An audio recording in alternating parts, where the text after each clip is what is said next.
来乡亲啊，这个政坛选举的消息，咱过一个段落，把这个镜头刷到苗栗的竹南，有一大分两大，讲连续2届收到100块的假钱，讲这个100块的纸票，本地是爱印中央印制厂的文字，煞变做魔术印制厂。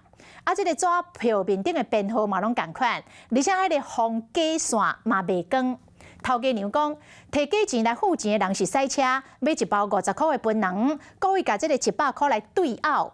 伊翻头要去摕钱来走，对方就车驶入白日弄。警方已经锁定到特定的车辆。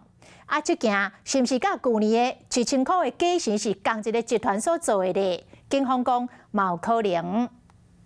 一台旅行车停伫咧槟榔站门口，驾驶车窗交落来，叫头家娘摕一包槟榔了后，就赶紧驶离开车。是毋过驾驶是用假钱来买？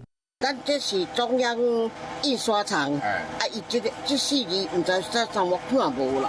代志发生所在伫咧苗栗竹南的槟榔摊，头家娘讲，这个人已经毋是头一摆摕假钱来买，逐摆来拢是买一包50块槟榔，摕一张对拗的100块付钱，想要找伊钱时阵，就急要驶车离开车。无我直接乌的，啊，讲裤兜我带乌的，摕过手尔，啊，要甲徛掉，要甲变开尔，伊乌车就紧驶走啊！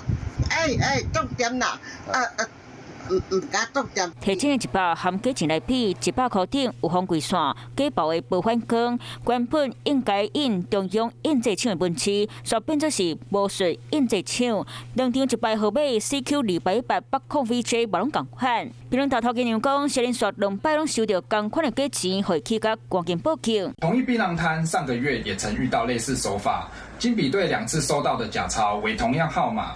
警方现已掌握特定车辆，正持续查缉犯嫌到案说明。警察怀疑嫌疑人可能摕假钱去别个所在买物件，嘛好用，但是佫有别个受害店家，来赶紧叫警察来指证。啊，若敢是和去年去发现1000块假钱是同一个集团做，警察嘛继续追查。